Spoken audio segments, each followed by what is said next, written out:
ਜਿਹੜਾ ਅੱਜ ਤੁਹਾਨੂੰ ਬੇਨਤੀ ਕੀਤੀ ਹੈ ਅੱਜ ਗੱਲਬਾਤ ਕਰਨ ਵਾਸਤੇ, ਉਹਦੇ ਦੋ ਮੇਨ ਰੀਜ਼ਨਸ ਨੇ।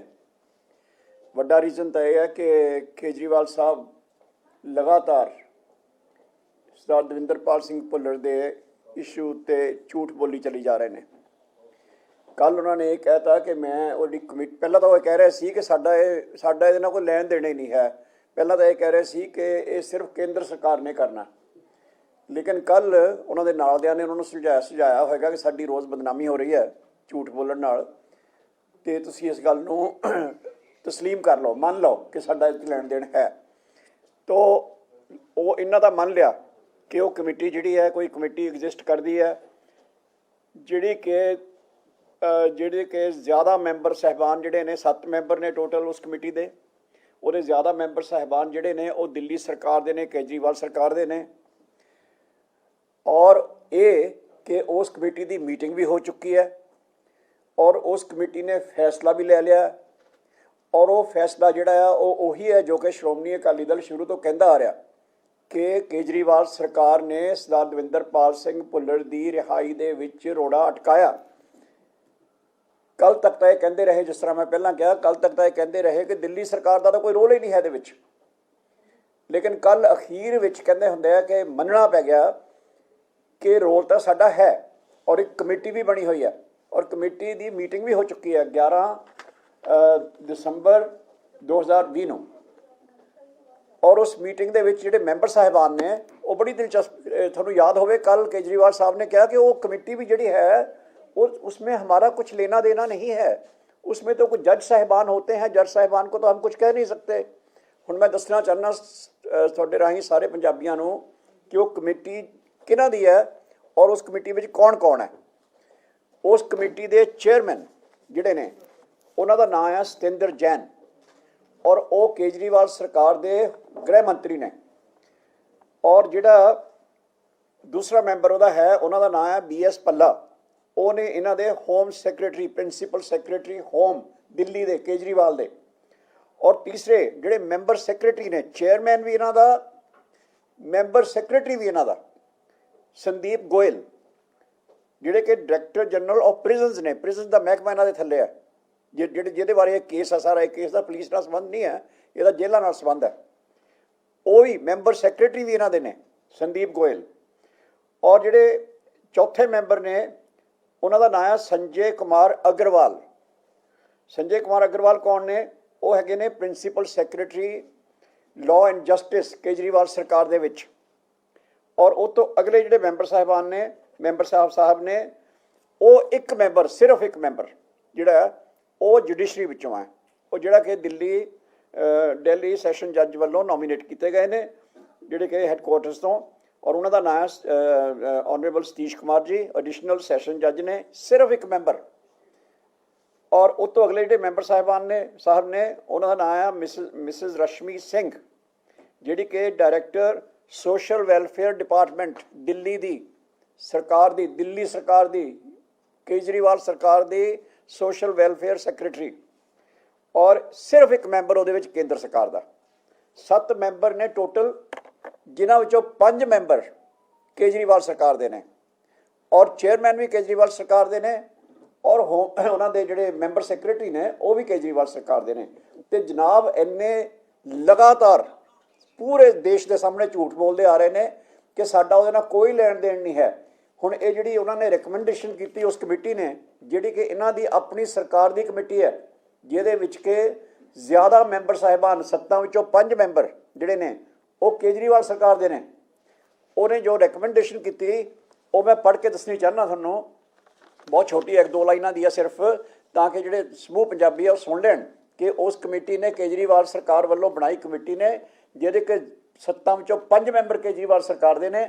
ਉਹਨਾਂ ਨੇ ਕੀ ਕਿਹਾ, ਉਸ ਕਮੇਟੀ ਨੇ ਸਰਦਾਰ ਦਵਿੰਦਰਪਾਲ ਸਿੰਘ ਭੁੱਲਰ ਬਾਰੇ ਕੀ ਕਿਹਾ, ਮੈਂ ਪਹਿਲਾਂ ਤਾਂ ਪੜ੍ਹ ਦਿੰਦਾ ਕਿ after taking into account all the facts and circumstances of the case, involvement in anti-national terrorist activities, gravity and perversity of the crime, having previous criminal history, the board matlab कि आदि committee rejects rejects premature release of convict Davinderpal Singh Pullar, son of late Shri Balwant Singh at this stage। यानी कि ये हुण मैं चिट्ठी तुहाडे 'च वंडती है क्योंकि कल तक भी वो केजरीवाल साहब पखंड कर रहे हैं कि मैं उस कमेटी नूं कह दांगा कि वो इस केस नूं देख लैण, जिहने वो केस देख चुके हैं, रिजैक्ट कर चुके हैं।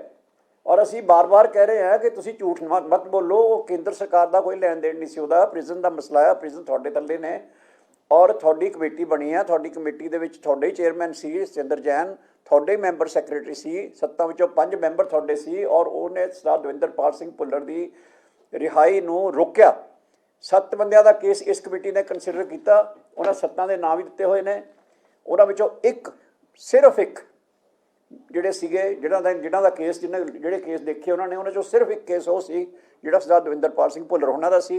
बाकी 6 के 6 होर स्टेटां नाल संबंध सी, होर राज्यां नाल संबंध सी और वो सारे दे सारे 6 के 6 ही रिहा करते गए ने। सिर्फ दविंदरपाल सिंह भुल्लर नूं केजरीवाल ने कह के रुकाया होया और अज ये पखंड अज तक का पखंड कर रहे सी कल तक कि साडा लैन देन नहीं, लेकिन कल ये मन गए कि असीं कह सकते हैं। मतलब जो असीं अज कह सकते हैं, तुहानूं कहना उदों चाहिदा सी जदों कि उन्हां दी रिहाई का केस डिस्कस होया सी और उन्होंने अज तो 1 साल पहलां, बल्कि 1 साल तो भी ज़्यादा समा हो गया, उस वेले तो उन्हां दी रिहाई की जानी चाहिए सी और सुप्रीम कोर्ट भी कह चुकी है कर दो, केंद्र सरकार भी कह चुकी है कर दो। सो एक तो मैं तुहानूं इहदे बारे गल करनी सी। और भगवंत सिंह मान ही है वैसे तो वो केजरीवाल साहब के नाल बैठे होंदे आ और ये सारा कुछ झूठ जिहड़ा बोल रहे हैं उहदे बारे भगवंत मान नूं भी पता है। जे नहीं पता तो बहुत शर्म वाली गल है कि मैंबर पार्लीमेंट है और एड्डी वड्डी कमेटी बनी है जिहदे होम मिनिस्टर उहदा चेयरमैन है, उन्हां दी पार्टी के बंदे है, उन्हां दी पार्टी की सरकार है। जे भगवंत मान नूं इहदे बारे पता नहीं तो मेरे ख्याल से बहुत ही शर्म वाली गल है। और जे पता तो उस तो भी वड्डी शर्म वाली गल है कि उहदे नाल बैठ के रोज़ झूठ बोलिया जाता रहा और भगवंत मान ने उहदा कोई एक बारी नहीं कहा कि नहीं रुक जाओ जी ये झूठ है। सो एक तो मैं तुहाडे नाल अज ये गल करनी सी, मेन गल तो यह सी। लेकिन एक उस तो बाद अज मैं जो इत्थे आ रहा सी ते कांग्रेस के प्रधान सरदार नवजोत सिंह सिद्धू उन्होंने एक प्रैस कॉन्फ्रेंस की है, उहदे ते मैं समझदा कि थोड़ा जिहा गल करनी जरूरी है। उस प्रैस कॉन्फ्रेंस पहला जो कहते आए तुहानूं पता कि रोज़ वो कहते कि मैनूं दर्शनी घोड़ा ना बनाओ, मैनूं ताकत दिओ, मैं कुछ करन दा कुछ होवे मैं तां ही करां।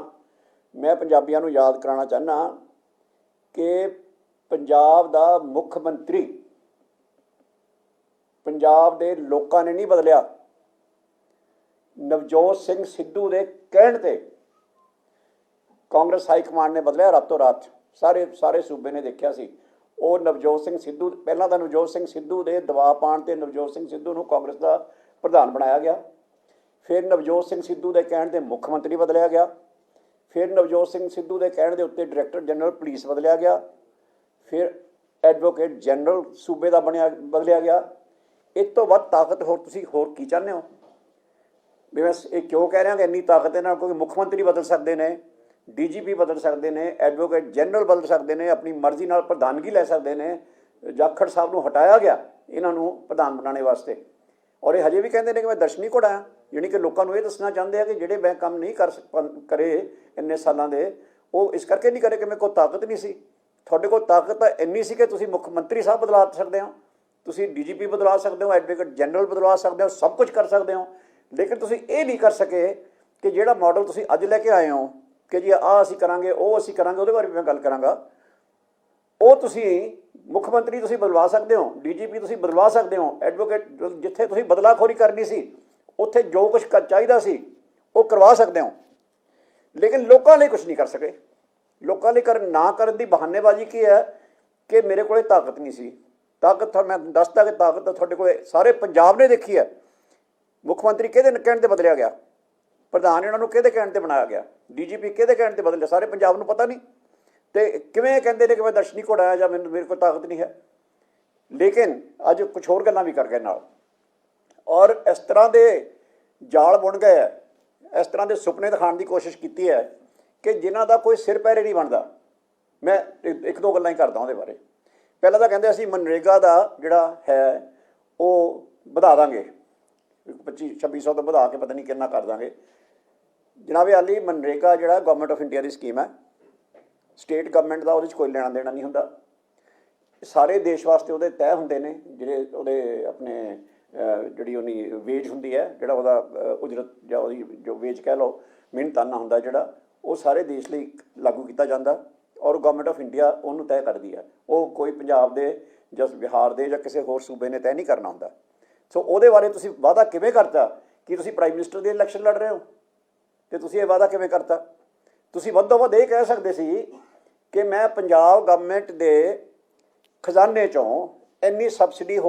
ਇੱਕ ਨਵੀਂ ਦਿੱਲੀ ਦੀ ਪਾਰਟੀ ਹੈ, ਇੱਕ ਪੁਰਾਣੀ ਦਿੱਲੀ ਦੀ ਪਾਰਟੀ ਹੈ। ਨਵੀਂ ਨੂੰ ਵੋਟਾਂ ਪਾਈਆਂ ਤੇ ਉਹਦੇ ਅੱਧੇ MP MLA ਭੱਜ ਗਏ ਦੂਜੀਆਂ ਪਾਰਟੀਆਂ 'ਚ, ਤੇ ਪੁਰਾਣੀ ਹਮੇਸ਼ਾ ਸਾਡੇ ਵਿਰਸੇ ਤੇ, ਸਾਡੇ ਗੁਰੂ ਧਾਮਾਂ ਤੇ ਹਮਲੇ ਕਰਦੀ ਰਹੀ ਹੈ, ਸੌਵਾਂ ਖਾ ਕੇ ਮੁੱਕਰਦੀ ਰਹੀ ਹੈ, ਤੇ ਉਹਦੇ ਲੀਡਰ ਕੁਰਸੀ ਬਦਲੇ ਆਪਸ ਦੇ ਵਿੱਚ ਛਿੱਤਰ ਪਤੰਗ ਹੁੰਦੇ ਰਹੇ ਨੇ। ਕੱਲੀ ਸ਼੍ਰੋਮਣੀ ਅਕਾਲੀ ਦਲ ਹੈ ਪਾਰਟੀ ਜਿਹਦੀ ਕੁਰਸੀ ਵਾਸਤੇ ਕੋਈ ਲੜਾਈ ਨਹੀਂ ਹੈ, ਬਲਕਿ ਸਾਡੇ ਲਈ ਕੁਰਸੀ ਛੱਡ ਕੇ ਲੜਾਈ ਲੜਦੀ ਰਹੀ ਹੈ। ਕੁਰਬਾਨੀਆਂ ਦਾ 100 ਸਾਲ ਦਾ ਇਤਿਹਾਸ ਹੈ, ਸੇਵਾ ਸੰਭਾਲ ਦਾ 100 ਸਾਲ ਦਾ ਇਤਿਹਾਸ ਹੈ।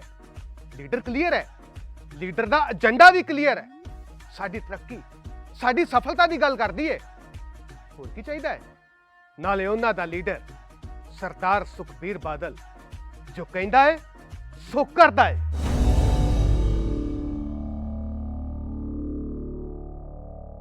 ਵੋਟ ਦੇ ਦਿਆ ਕਰਾਂਗਾ, ਉਹ ਕਹਿ ਸਕਦੇ ਆ, ਲੇਕਿਨ ਉਹ ਨਹੀਂ ਉਹਨਾਂ ਨੇ ਕਿਹਾ। ਉਹਨਾਂ ਨੇ ਕਿਹਾ ਮੈਂ ਇਹਦੀ ਵੇਜ ਰਿਵਾਈਜ਼ ਕਰਾਂਗਾ। ਉਹਦਾ ਫਰਕ ਹੁੰਦਾ ਕਿ ਉਹ ਸਬਸਿਡੀ ਦੇ ਉੱਤੇ ਹੋਰ ਕੋਈ ਬੈਨੀਫਿਟ ਨਹੀਂ ਮਿਲਦਾ। ਜੇ ਵੇਜ ਹੋਵੇ ਤਾਂ ਉਹਦੇ ਨਾਲ ਜੇ ਕੋਈ ਸੰਬੰਧਿਤ ਬੈਨੀਫਿਟ ਹੋਵੇ ਉਹ ਵੀ ਮਿਲਦਾ। ਅਤੇ ਇਹਨਾਂ ਨੇ ਕਹਿਤਾ ਮੈਂ ਵੇਜ, ਮਤਲਬ ਇੰਨੀ ਹੱਦ ਹੀ ਹੈ। ਮਤਲਬ ਆਹ ਪੰਜਾਬ ਮਾਡਲ ਦੇ ਰਹੇ ਹੋ ਕਿ ਤੁਹਾਨੂੰ ਇਹ ਵੀ ਨਹੀਂ ਪਤਾ ਕਿ ਮੇਰਾ ਜਿਹੜਾ ਮੇਰੇ ਜੂਰਿਡਿਕਸ਼ਨ 'ਚ ਹੈ ਕਿ ਨਹੀਂ ਹੈ। ਉਹ ਕਹਿ ਗਏ। ਫਿਰ ਕਹਿ ਗਏ ਕਿ ਮੈਂ 5 ਲੱਖ ਨੌਕਰੀਆਂ ਦਊਂਗਾ ਔਰ ਨਾਲ ਉਹਦੀ ਤਨਖਾਹ ਵੀ ਦੱਸ ਗਏ 40,000 ਰੁਪਇਆ ਮਹੀਨਾ। ਤਾਂ ਮੈਂ ਕੈਲਕੂਲੇਟ ਕੀਤਾ ਕਿ ਜੇ ਇਸ ਤਰ੍ਹਾਂ ਹੀ ਮੰਨ ਲਓ ਬਾਕੀ ਸਾਰੇ ਵਾਅਦੇ ਛੱਡ ਦਿੰਦੇ ਹਾਂ, ਬਾਕੀਆਂ ਦੇ ਖਰਚੇ ਜੋ ਹੋਣੇ ਉਹ ਛੱਡ ਦੇਣੇ, ਕਿਉਂ ਉਹਨਾਂ ਨੇ ਕਹਿਤਾ ਅਸੀਂ ਇੱਧਰੋਂ ਪੈਸੇ ਲੈ ਆਵਾਂਗੇ, ਉੱਧਰੋਂ ਪੈਸੇ ਲੈ ਆਵਾਂਗੇ, ਕਿੰਨੇ ਕੁ ਲੈ ਆਉਣਗੇ ਉਹ ਵੀ ਦੱਸਤਾ। ਲੇਕਿਨ ਜੇ ਇਕੱਲੇ ਇੱਕ ਵਾਅਦੇ ਦਾ, ਸਿਰਫ ਇੱਕ ਵਾਅਦੇ ਦਾ ਵੀ ਨੌਕਰੀਆਂ ਦਾ, ਪਹਿਲੀ ਗੱਲ ਤਾਂ ਪੰਜਾਬ ਸਰਕਾਰ ਕੋਲ 5 ਲੱਖ ਨੌਕਰੀਆਂ ਹੀ ਹੈ ਨਹੀਂ, ਹੋ ਹੀ ਨਹੀਂ ਸਕਦੀਆਂ। ਪਰ ਮੰਨ ਲਓ ਇੱਕ ਮਿੰਟ ਲਈ ਕਿ ਇਹ ਕ੍ਰੀਏਟ ਕਰ ਲੈਣਗੇ ਅਤੇ ਉਹਦੇ ਲਈ ਖਰਚਾ ਕਿੰਨਾ ਚਾਹੀਦਾ? 25,000 ਕਰੋੜ ਰੁਪਇਆ ਸਾਲਾਨਾ। 25,000 ਕਰੋੜ ਰੁਪਇਆ ਸਾਲਾਨਾ। ਉਹਦੇ ਵਾਸਤੇ ਪੰਜਾਬ ਸਰਕਾਰ ਨੂੰ ਚਾਹੀਦਾ ਇਕੱਲੇ ਇੱਕ ਵਾਅਦਾ ਪੂਰਾ ਕਰਨ ਲਈ ਕਿ ਨਵਜੋਤ ਸਿੱਧੂ ਜੀ ਦੱਸਣਗੇ ਕਿ ਇਹ 25,000, ਬਾਕੀ ਗੱਲਾਂ ਛੱਡ ਦਿੰਦੇ ਕਿ ਇਹ 25,000 ਕਰੋੜ ਰੁਪਇਆ ਆਏਗਾ ਕਿੱਥੋਂ। ਮੈਂ ਇਹ ਵੀ ਦੱਸਦਾ ਕਿ 25,000 ਕਰੋੜ ਰੁਪਏ ਦਾ ਬਹਿਣਾ ਕੀ ਹੈ। ਆਪਾਂ 12,500 ਕਰੋੜ ਰੁਪਈਆ ਦਿੰਦੇ ਹਾਂ ਸਾਰੇ ਕਿਸਾਨਾਂ ਨੂੰ, ਸਾਰੇ ਗਰੀਬ ਵਰਗਾਂ ਨੂੰ, ਸਾਰੇ ਸ਼ਡਿਊਲਡ ਕਾਸਟ ਨੂੰ, ਜਾਂ ਹੋਰ ਜਿੰਨੇ ਵੀ ਸੰਬੰਧਿਤ ਜਿੰਨਿਆਂ ਨੂੰ ਵੀ ਆਪਾਂ ਸਹੂਲਤ ਦਿੰਦੇ ਹਾਂ ਫ੍ਰੀ ਪਾਵਰ ਦੀ, ਉਹ ਸਾਰੇ ਦਾ ਬਿੱਲ ਰਲਾ ਕੇ ਬਣਦਾ ਹੈ 12,000 ਕਰੋੜ। ਅਤੇ ਇਹ 25,000 ਕਰੋੜ ਸਿਰਫ। ਅੱਛਾ, ਹੁਣ ਮੈਂ ਇਹ ਵੀ ਪੁੱਛਣਾ ਚਾਹੁੰਦਾ ਕਿ ਜਿਹੜਾ ਘਰ ਨੌਕਰੀ ਦਾ ਵਾਅਦਾ ਸੀ ਉਹ ਜਦੋਂ ਲਾਗੂ ਨਹੀਂ ਹੋਇਆ, ਤੁਸੀਂ ਮੁੱਖ ਮੰਤਰੀ ਵੀ ਬਦਲਾ ਸਕਦੇ ਹੋ, ਤੁਸੀਂ DGP ਵੀ ਬਦਲਾ ਸਕਦੇ ਹੋ, ਤਾਂ ਤੁਸੀਂ ਘਰ ਦੀ ਨੌਕਰੀ ਕਿਉਂ ਨਹੀਂ ਦਵਾ ਸਕੇ? ਔਰ ਫਿਰ ਇਹਨਾਂ ਨੇ ਇਹ ਵੀ ਕਿਹਾ ਕਿ ਜਿਹੜਾ ਲੋਕਲ ਗਵਰਨਮੈਂਟ ਆ, ਲੋਕਲ ਗਵਰਨਮੈਂਟ ਵਿੱਚ ਮੈਂ ਆਹ ਕੁਛ ਕਰਾਂਗਾ। ਇੱਕ ਤਾਂ ਇਹਨਾਂ ਨੇ ਕਿਹਾ ਕਿ ਮੈਂ ਅੰਡਰਗਰਾਊਂਡ ਕੇਬਲਿੰਗ ਕਰਾਊਂਗਾ। ਅੰਡਰਗਰਾਊਂਡ ਕੇਬਲਿੰਗ ਕਰਾਉਣੇ ਦੇ ਲਈ ਜੇ ਕਰਾਉਣੀ ਹੋਵੇ, ਮੰਨ ਲਓ ਕਿ ਅੱਵਲ ਤਾਂ ਉਹ ਅੱਜ ਕੱਲ੍ਹ ਪ੍ਰਾਈਵੇਟ ਕੰਪਨੀਜ਼ ਕਰਦੀਆਂ ਨੇ ਸਾਰੀਆਂ, ਉਹ ਪਤਾ ਹੀ ਆ ਸਾਰਾ ਜਿਹੜਾ ਉਹ ਫਾਈਬਰ ਆਪਟਿਕਸ ਦਾ ਹੈਗਾ। ਲੇਕਿਨ ਜੇ ਕਰਨਾ ਵੀ ਹੋ, ਮੰਨ ਲਓ ਇੱਕ ਮਿੰਟ ਨਵੇਂ ਸਿਰਿਓਂ ਕਰਨਾ ਹੋਵੇ, ਮੰਨ ਲਓ ਸਾਰੀ ਪੁਰਾਣੀ ਪੱਟ ਕੇ ਨਵੇਂ ਸਿਰੋਂ ਲਾਉਣੀ ਹੋਵੇ, ਉਹ ਕਰ ਵੀ ਸਕਦੇ ਨੇ, ਦੁਬਾਰਾ ਵੀ ਪੱਟ ਸਕਦੇ ਨੇ ਸਾਰਾ ਕੁਛ। ਅਤੇ ਉਹਦੇ ਵਾਸਤੇ 1 ਸਾਲ ਦਾ ਸਮਾਂ ਚਾਹੀਦਾ। ਚਲੋ ਬਹੁਤ ਤੇਜ਼ੀ ਨਾਲ ਕਰ ਲਓਗੇ ਤਾਂ 6 ਮਹੀਨੇ 'ਚ ਕਰ ਲਓਗੇ, 1 ਮਹੀਨੇ 'ਚ ਕਰ ਲਓਗੇ, ਮੰਨ ਲੈਂਦੇ ਹਾਂ 2 ਦਿਨ 'ਚ ਹੀ ਕਰ ਲਓਗੇ, ਇਹ ਵੀ ਮੰਨ ਲੈਂਦੇ ਹਾਂ। ਲੇਕਿਨ ਜਨਾਬ 2.5 ਸਾਲ ਉਸ ਮਹਿਕਮੇ ਦੇ ਮਿਨਿਸਟਰ ਰਹੇ ਨੇ ਜਿਸ ਮਹਿਕਮੇ ਨੇ ਕਰਨਾ, ਉਸ ਵੇਲੇ ਇਹਨਾਂ ਨੇ ਇਹ ਕੰਮ ਕਿਉਂ ਨਾ ਕੀਤਾ? ਔਰ ਜੇ ਇਹ ਕਹਿਣ ਕਿ ਮੈਨੂੰ ਕਰਨ ਨਹੀਂ ਦਿੱਤਾ, ਤਾਂ ਜੇ ਤੁਸੀਂ ਉਸ ਮੁੱਖ ਮੰਤਰੀ ਨੂੰ ਬਦਲਵਾ ਸਕਦੇ ਜਿਹਨੇ ਕਰਨ ਨਹੀਂ ਦਿੱਤਾ, ਤਾਂ ਬਾਅਦ 'ਚੋਂ ਆ ਕੇ ਬਦਲਵਾਇਆ ਤੁਸੀਂ, ਜਦੋਂ ਕਿ ਤੁਹਾਨੂੰ ਪ੍ਰਧਾਨ ਬਣਾ ਦਿੱਤਾ ਗਿਆ, ਅਤੇ ਤੁਹਾਡੇ ਕਹਿਣ 'ਤੇ ਤੁਹਾਨੂੰ ਪ੍ਰਧਾਨ ਵੀ ਬਣਾ ਦਿੱਤਾ ਗਿਆ, ਤੁਹਾਡੇ ਕਹਿਣ 'ਤੇ ਤੁਹਾਡਾ ਮੁੱਖ ਮੰਤਰੀ ਵੀ ਲਾ ਦਿੱਤਾ ਗਿਆ, DGP ਵੀ ਲਾ ਦਿੱਤਾ ਗਿਆ, ਅਤੇ ਤੁਸੀਂ ਸਿਰਫ ਆ ਕੇਬਲ ਕਿਉਂ ਨਹੀਂ ਕਰਵਾ ਸਕੇ? ਆਹ ਨੌਕਰੀਆਂ ਕਿਉਂ ਨਾ ਕਰਵਾ ਸਕੇ? ਜਿੰਨੇ ਵੀ ਅੱਜ ਵਾਅਦੇ ਕੀਤੇ ਹੈ ਉਹਨਾਂ 'ਚੋਂ ਕਿਸੇ ਵੀ ਵਾਅਦੇ ਲਈ ਲੜੇ ਨੇ ਜੇ ਲੜੇ ਨੇ ਤਾਂ ਸਿਰਫ ਪੋਲੀਟੀਕਲ ਲੜੇ ਨੇ ਕਿ ਆ ਅੰਦਰ ਚਾਹੀਦਾ, ਆ ਬਾਹਰ ਚਾਹੀਦਾ, ਇਹਨੂੰ ਲਾਣਾ, ਇਹਨੂੰ ਬਣਾਉਣਾ, ਮੈਨੂੰ ਬਣਾਓ, ਉਹਨੂੰ ਲਾਓ, ਇਹਦੇ ਬਾਰੇ ਲੜੇ ਨੇ। ਕੋਈ ਲੋਕਾਂ ਦਾ ਇੱਕ ਮੁੱਦਾ ਜਿਹਦੇ ਉੱਤੇ ਨਵਜੋਤ ਸਿੰਘ ਸਿੱਧੂ ਨੇ ਸਟੈਂਡ ਲਿਆ ਹੋਵੇ ਕਿ ਜਾਂ ਤਾਂ ਆਹ ਕਰੋ ਨਹੀਂ ਤਾਂ ਮੈਂ ਅਸਤੀਫਾ ਦਿੰਦਾ, ਕਿਸੇ ਲੋਕਾਂ ਦਾ ਮਤਲਬ ਇਹਨਾਂ ਨੂੰ ਨੌਕਰੀਆਂ ਦਿਓ ਤਾਂ ਮੈਂ ਅਸਤੀਫਾ ਦਿੰਦਾ, ਆਂਗਣਵਾੜੀ ਵਾਲਿਆਂ ਦਾ ਕੰਮ ਕਰੋ ਨਹੀਂ ਤਾਂ ਮੈਂ ਅਸਤੀਫਾ ਦਿੰਦਾ, ਜਿਹੜੇ ਟੀਚਰ ਸਾਹਿਬਾਨ ਜਿਹੜੇ ਕੱਚੇ ਜਿਹੜੇ ਨੇ ਜਿਹੜੇ ਆਪਾਂ ਕੀ ਕਹਿੰਦੇ ਹੁੰਦੇ ਟੈਂਪਰੇਰੀ ਇੰਪਲੋਈਜ਼ ਜਿਹੜੇ ਨੇ ਕੱਚੇ ਜਿਹੜੇ ਮੰਗ ਕਰ ਰਹੇ ਨੇ ਕਿ ਸਾਨੂੰ ਪੱਕਾ ਕੀਤਾ ਜਾਏ, ਉਹਨਾਂ ਦੇ ਹੱਕ 'ਚ ਕਦੇ ਕਿਹਾ ਹੋਵੇ ਕਿ ਮੈਂ ਅਸਤੀਫਾ ਦਿੰਦਾ? ਕਿਸੇ ਵੀ ਹੋਰ ਪੰਜਾਬੀ ਦੇ ਹੱਕ 'ਚ ਕਿਹਾ ਹੋਵੇ ਕਿ ਜਾਂ ਤਾਂ ਕਰੋ ਨਹੀਂ ਤਾਂ ਮੈਂ ਅਸਤੀਫਾ ਦਿੰਦਾ? ਕਦੇ ਸਟੈਂਡ ਲਿਆ ਹੋਵੇ? ਜੇ ਕਦੇ ਸਟੈਂਡ ਲਿਆ ਤਾਂ ਸਿਰਫ ਇੱਕ ਲਿਆ ਤਾਂ ਮੈਨੂੰ ਬਣਾਓ, ਨਹੀਂ ਤਾਂ ਆਹ ਕਰ ਦਾਂਗਾ, ਨਹੀਂ ਤਾਂ ਆਹ ਕਰ ਦਾਂਗਾ। ਕਦੇ ਗੱਲਾਂ ਚਲਾਈਆਂ ਗਈਆਂ ਕਿ ਉਸ ਪਾਰਟੀ 'ਚ ਜਾਵਾਂਗਾ, ਕਦੇ ਉਸ ਪਾਰਟੀ 'ਚ ਜਾਵਾਂਗਾ। ਮੇਰੇ ਕਹਿਣ ਦਾ ਮਤਲਬ ਜੋ ਅੱਜ ਦੂਜਾ ਜਿਹੜਾ ਸੁਪਨਾ ਦਿਖਾਉਣ ਦੀ ਕੋਸ਼ਿਸ਼ ਕੀਤੀ ਗਈ ਹੈ ਉਹ ਵੀ ਬਿਲਕੁਲ ਉਹੀ ਹੈ ਜੋ ਅੱਜ ਤੋਂ 5 ਸਾਲ ਪਹਿਲਾਂ ਕੈਪਟਨ ਅਮਰਿੰਦਰ ਸਿੰਘ ਉਹਨਾਂ ਨੇ ਦਿੱਤੇ ਸੀ ਕਿ ਘਰ ਘਰ ਰੁਜ਼ਗਾਰ, ਫਲਾਂ ਫਲਾਂ ਫਲਾਂ। ਔਰ ਉਸੇ ਹੀ ਸਰਕਾਰ 'ਚ ਉਸੇ ਹੀ ਕੈਪਟਨ ਅਮਰਿੰਦਰ ਸਿੰਘ ਦੇ ਦੌਰਾਨ 2.5 ਸਾਲ ਇਹ ਉਸੇ ਹੀ ਵਜ਼ਾਰਤ ਦੇ ਮੰਤਰੀ ਰਹੇ ਨੇ ਜਿਹਦੇ ਵਾਅਦੇ ਕਰ ਰਹੇ ਨੇ। ਤਾਂ ਮੇਰਾ ਦੂਜਾ ਸਵਾਲ ਇਹ ਹੈ ਕਿ ਨਵਜੋਤ ਸਿੰਘ ਸਿੱਧੂ ਹੁਣੀ ਜਿਹੜੇ ਜਾਲ ਬੁਣ ਰਹੇ ਨੇ ਉਹਨਾਂ ਦਾ ਕੋਈ, ਉਹਨਾਂ ਦੇ ਆਪਣੇ ਹਿਸਾਬ ਨਾਲ ਹੀ ਕੋਈ ਆਧਾਰ ਨਹੀਂ ਹੈ। ਅਸੀਂ ਤਾਂ ਉਹਦੇ ਬਾਰੇ ਕੀ ਕਹਿਣਾ? ਮੈਨੂੰ ਇਸ ਗੱਲ ਦਾ ਜਵਾਬ ਦੇ ਦੇਣ ਕਿ ਜੇ ਤੁਸੀਂ ਜਾਖੜ ਸਾਹਿਬ ਨੂੰ ਹਟਾਉਣ ਲਈ ਸਟੈਂਡ ਲੈ ਸਕਦੇ ਹਾਂ, ਜੇ ਤੁਸੀਂ ਅਮਰਿੰਦਰ ਸਿੰਘ ਨੂੰ ਹਟਾਉਣ ਲਈ ਸਟੈਂਡ ਲੈ ਸਕਦੇ ਹਾਂ, ਜੇ ਅਸੀਂ DGP ਬਦਲਾਉਣ ਲਈ ਸਟੈਂਡ ਲੈ ਸਕਦੇ ਹਾਂ, ਤਾਂ ਇਹਨਾਂ ਇਸ਼ੂਜ਼ 'ਤੇ ਸਟੈਂਡ ਕਿਉਂ ਨਹੀਂ ਲਿਆ 5 ਸਾਲ? Thank you so much. Any question please?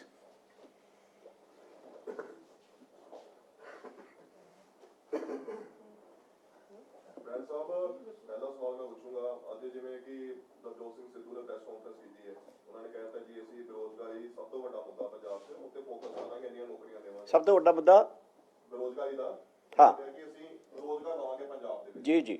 ਉਸ ਤੋਂ ਪਹਿਲਾਂ ਜਦੋਂ ਇਹਨਾਂ ਦੀ ਸਰਕਾਰ ਬਣੀ ਸੀ, ਇਹਨਾਂ ਨੇ ਕਿਹਾ ਸੀ ਕਿ ਬੱਚਿਆਂ ਨੂੰ ਸਮਾਰਟਫੋਨ ਦੇਵਾਂਗੇ, ਬੱਚਿਆਂ ਨੂੰ ਨੌਕਰੀ ਦੇਵਾਂਗੇ, ਉਹ ਤਾਂ ਅਜੇ ਤੱਕ ਨਹੀਂ ਮਿਲੀ। ਮੈਂ ਤੁਹਾਨੂੰ ਇਹ ਸਵਾਲ ਕਰਦਾ ਕਿ ਅਕਾਲੀ ਦਲ ਕੀ ਇਨੀਸ਼ੀਏਟਿਵ ਲੈ ਰਿਹਾ ਪੰਜਾਬ ਦੇ ਵਿੱਚ ਰੋਜ਼ਗਾਰ ਨੂੰ ਲੈ ਕੇ? ਉਹਨਾਂ ਨੇ ਤਾਂ ਆਪਣਾ ਪਲਾਨ ਦੱਸਤਾ, ਉਹਦੇ ਲੋਕੀ ਕਹਿੰਦੇ ਸਾਨੂੰ ਸਮਾਰਟਫੋਨ ਤੇ ਨੌਕਰੀ ਨਹੀਂ ਮਿਲੀ, ਤੁਹਾਡਾ ਕੀ ਇਨੀਸ਼ੀਏਟਿਵ ਹੈ? ਠੀਕ, ਗॉट ਯੂਰ ਕੁਐਸਚਨ। ਅਸੀਂ ਉਹਦੇ ਬਾਰੇ ਇੱਕ ਇਲੈਬੋਰੇਟ, ਤੁਸੀਂ ਸ਼ਾਇਦ ਉੱਥੇ ਉਸ ਦਿਨ ਹੋਵੋਗੇ, ਸ਼ਾਇਦ ਮੇਰੇ ਖਿਆਲ 'ਚ ਹਾਜ਼ਰ, ਜਿਸ ਦਿਨ ਸਰ ਸੁਖਬੀਰ ਸਿੰਘ ਬਾਦਲ ਉਹਨਾਂ ਨੇ ਪ੍ਰੈਸ ਕਾਨਫਰੰਸ ਕੀਤੀ ਸੀ, ਜਿਸ 'ਚ ਉਹਨਾਂ ਨੇ ਕਿਹਾ ਸੀ ਕਿ ਮੇਰੇ ਜਿਹੜਾ ਪੰਜਾਬ ਵਾਸਤੇ ਵਿਜ਼ਨ ਆ, ਪੰਜਾਬ ਦੇ ਯੂਥ ਵਾਸਤੇ ਔਰ ਓਵਰਆਲ ਪੰਜਾਬ ਵਾਸਤੇ ਸਾਰਾ ਹੀ, ਉਹਦੇ ਹਾਈਲਾਈਟਸ ਜਿਹੜੇ ਸੀ 13 ਪੁਆਇੰਟਸ ਉਹਨਾਂ ਨੇ ਦਿੱਤੇ ਸੀਗੇ। ਉਹਦੇ ਵਿੱਚ ਕੱਲੀ ਗੱਲ ਇਲੈਬੋਰੇਟ ਕੀਤੀ ਗਈ ਹੈ ਕਿ ਅਸੀਂ ਕਿਵੇਂ ਇੱਥੇ ਜੌਬਸ ਕ੍ਰੀਏਟ ਕਰਾਂਗੇ।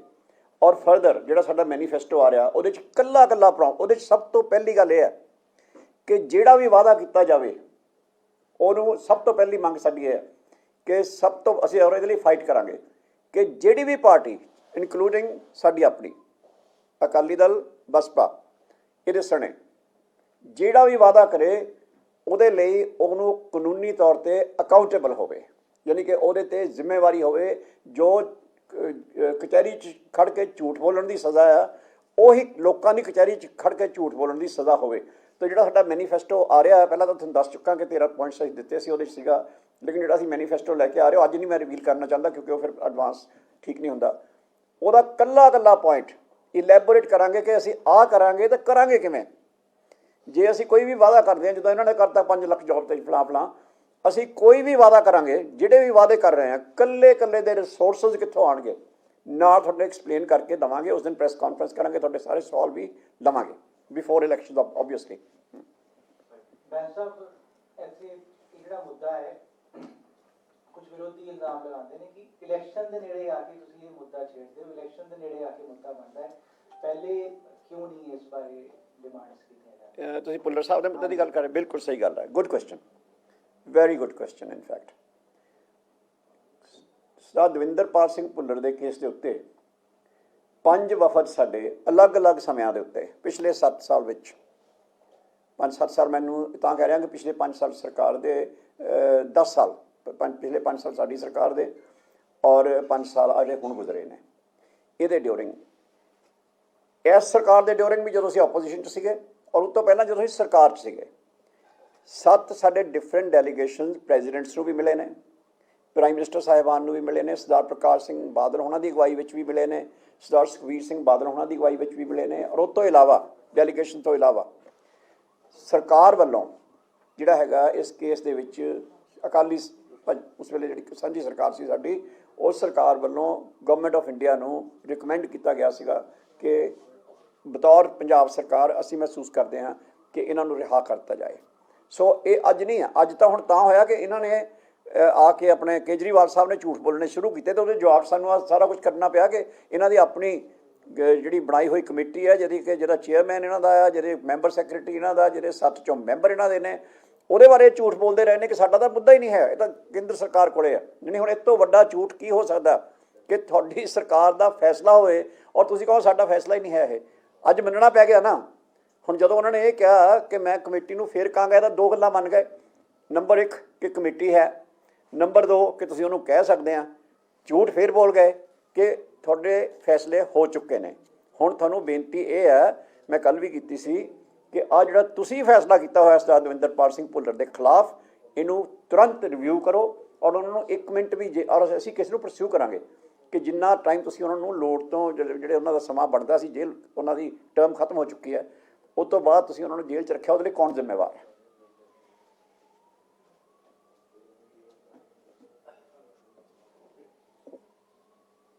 ਚੰਨੀ ਜੀ 2 ਸੀਟਾਂ ਦੇ ਲੜ ਰਹੇ ਨੇ। ਸੌਰੀ, ਸੀਐਮ ਚੰਨੀ 2 ਸੀਟਾਂ ਦੇ ਲੜ ਰਹੇ ਨੇ ਤੇ ਉਧਰੋਂ ਦੀ ਭਗਵੰਤ ਮਾਨ ਸਾਹਿਬ ਨੇ ਹੁਣੇ ਪ੍ਰੈਸ ਕਾਨਫਰੰਸ ਕੀਤੀ ਸੀ। ਉਹ ਕਹਿ ਰਹੇ ਸੀ ਕਿ ਉਹਨਾਂ ਦੀ ਭਦੌੜ ਤੋਂ ਵੀ ਚਮਕੌਰ ਸਾਹਿਬ ਚ ਹਾਰ ਰਹੇ ਨੇ, ਭਦੌੜ ਤੋਂ ਵੀ ਜ਼ਮਾਨਤ ਜ਼ਬਤ ਹੋ ਜਾਏਗੀ। ਤੁਹਾਡਾ ਮਤਲਬ ਤੁਸੀਂ ਉਸ ਮੁਕਾਬਲੇ 'ਚ ਕਿੱਥੇ ਖੜੇ?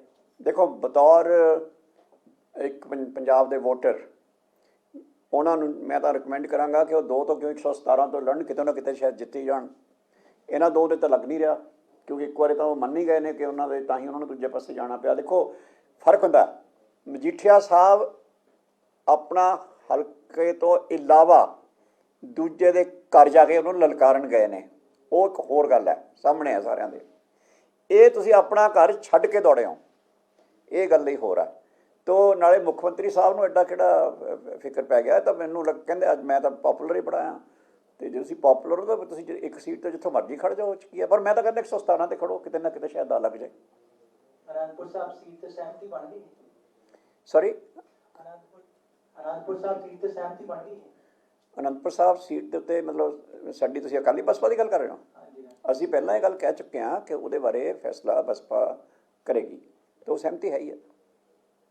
साहब, कल बजट पेश होने वाला है, इलेक्शन के दौरान पेश होगा, तो कितना आपको लगता है कि असर पड़ सकता है इलेक्शंस को देखते हुए? पंजाब में अगर हम बात करें, कितना असर पड़ सकता है? क्योंकि कल काफी बड़े राहत, क्योंकि एक्सपेक्ट हर कोई राहत पैकेज की कर रहा है, तो क्या हम एक्सपेक्ट करें कि पंजाब में कोई सेंटर की तरफ से कोई बड़ा राहत आएगा और उसका बीजेपी फायदा उठाएगी? एक तो मैं आपने क्योंकि याद दिला दिया इसलिए मैं कर लेता हूँ 2 बातें। एक तो यह है कि जो आज फैसला सरदार विक्रम सिंह मजीठिया के बारे में आया है, क्योंकि उसका भी इसके साथ संबंध है, इसलिए करने लगा हूँ। उसमें आज वाले फैसले में supreme court, honourable supreme court of India के जो जज साहिबान हैं, उन्होंने एक ऑब्जर्वेशन दी है इलेक्शंस के बारे में। उन्होंने कहा है कि इलेक्शंस के दौरान अचानक ऐसे केसेस का आना, साफ तौर पर इससे प्रभाव मिलता है कि ये पॉलिटिकल वेंडेटा है। यही हमने बात कही थी। दूसरी बात जो आपने सवाल किया कि बजट, मॉरली तो हम ये चाहते हैं मॉरली कि ऐसा नहीं करना चाहिए, लेकिन पॉलिटिकली और लोगों की बात सोचता हूँ मैं, तो मैं सोचता हूँ लोगों को किसी बहाने कोई राहत मिल जाए, मिल तो जाए, लेकिन मॉरली ये बात गलत है कि आप इलेक्शन के सर पे आके ये बात कर रहे हैं। तो ये आपको जो ज़रा पहले कर लेते हैं, या थोड़ा डिले भी किया जा सकता है। बजट को आप पार्लियामेंट के परमिशन लेके उसका एक रेजोल्यूशन ला के आप उसको आगे कर सकते हैं। लेकिन दूसरी बात यह है, मैं ये नहीं कहता कि अगर उन्होंने कुछ लोगों को अच्छा देना है तो दे दें, कोई बात नहीं, क्योंकि लोगों के मन तो बन चुके हैं। जो उन्होंने लोगों ने अब करना है वो तो करना है, तो वो तो इनके जो क्या कहते हैं छलावे, उसमें तो नहीं आएंगे।